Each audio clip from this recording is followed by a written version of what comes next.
Hey guys, it's Sam with the Film Fan Club here to continue my series of reviews for Orange is the New Black Season 4. 4.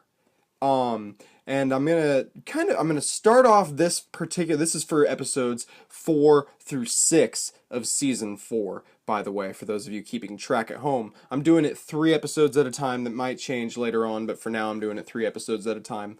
First off, my first note right off is I gotta redact what I said at the end of or during my last review. I said this is no longer a comedy show anymore. At its heart, it is a serialized soap opera, but it's a comedy soap opera. It's more than one genre. It's more than one thing. It's just there's so many laughs packed in this dialogue between the inmates, between the guards, especially whenever we get to take time away to now they have that new that house for the guards, and we get to see all the guards interacting with one another. Not that we didn't get to see that before, but now we exclusively get to see, not exclusively, but we get to see more of it. It's expanded upon, so I really like that as well. Now let's get into some of the actual notes that I have written down here. Piper is still a bitch, okay? She has got this panty business. She is kind of inadvertently created or enabled the Latina gang to start copying her panty business basically. But then she uses institutional racism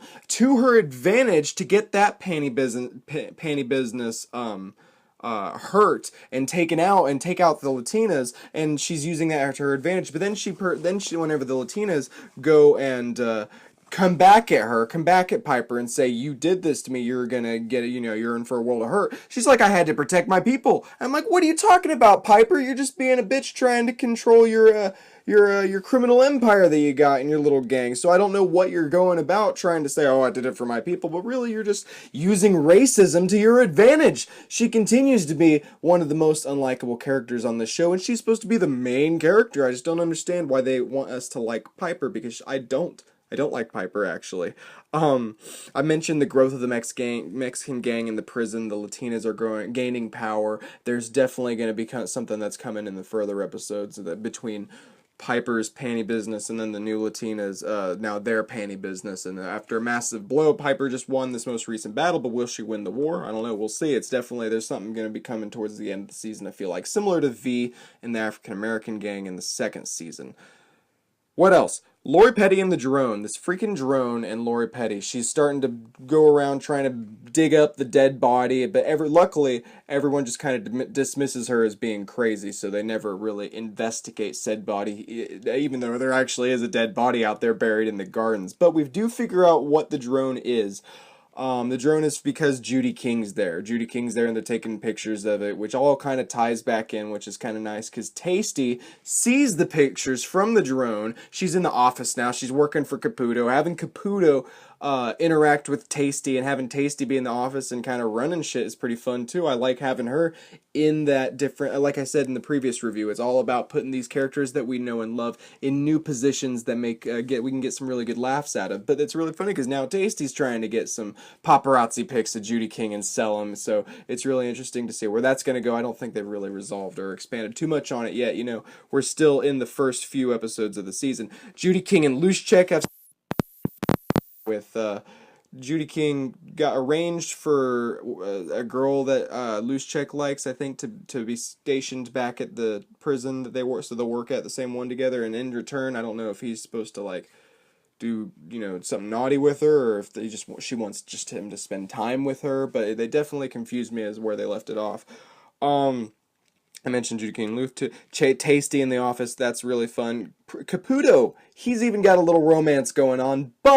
And another thing I mentioned with the institutional racism and how they've been kind of exploiting that and showing the dark side of that, they also show the dark side of for-profit prisons, where the private prisons and all that, where Caputo goes to this convention and really they play it up like it's some sort of big business agreement thing, and it shows the dehumanization of the prison population and how they're not people in the eyes of these corporate. And it's kind of nice because there's a moment there where people are actually taking up against that, and they're actually saying, "Hey, this is wrong." And I like that, obviously, because I agree with that myself. But it's just nice to see that represented, and it created some intriguing. Of course, Caputo turns right around and sleeps with that terrible lady who's all for-profit prisons, but we'll see where it goes. I'm sure there's going to be something that comes out of it later on.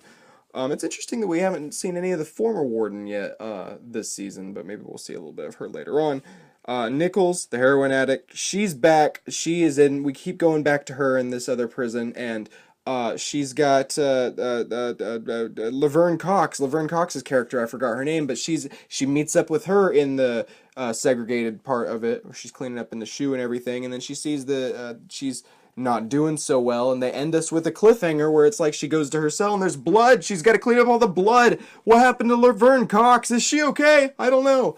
I can't wait to see what happens next, because I really care about Laverne Cox's character, and I hope that nothing bad happened to her, of course. My phone just went back to the lock screen when I keep trying to look at the notes. Pusey and Soso have a really nice relationship. They had some struggles in the first 3 episodes, with Pusey kind of making a fool out of herself in front of Judy King, and then Soso making it worse by making terrible assumptions and saying things about Pusey. But now they're actually starting to blossom in their romance, so I really like seeing that as well too. That's really fun. Nichols and Ruby Rose is there, and Ruby Rose is still a drug addict. And of course, the last thing I saw at the end of episode 6 was, of course, Nichols is starting to do heroin again or something like that, some sort of bad drug. They weren't specific about what drug. And then she's doing sexual relations with a female security officer to get the drugs, and it's just like, oh man, you stoop so low, you addict. That's sad. And so yeah, once again, you go with stuff like that, and this show is supposed to be a comedy, so maybe it's not necessarily a comedy, it's a comedy dash drama. I don't know. It tugs on your heartstrings though, and it makes you laugh all in the same sitting, and that's why I love this show. So it's really fun to see how these characters are being expanded on, moving forward. We're getting more laughs. We're seeing the story kind of for this season begin to continue to unfold. Again, there's no end. I mean, you can see there's storylines, there's going to pay off later on, but again, like I mentioned in the last review, they still are just kind of aimlessly creating storylines until they can not get anything else out of there. So I would like to see an end in sight, but again, I'm on for the ride still, because I like these characters and these storylines enough to keep me interested. So that's my review for Orange is the New Black, Season 4, Episodes 3 through 6. Episodes 3, no, 4 through 6. Hands, whatever. What's life? So I'm really enjoying it. Are you guys enjoying it? Let me know in the comments section below.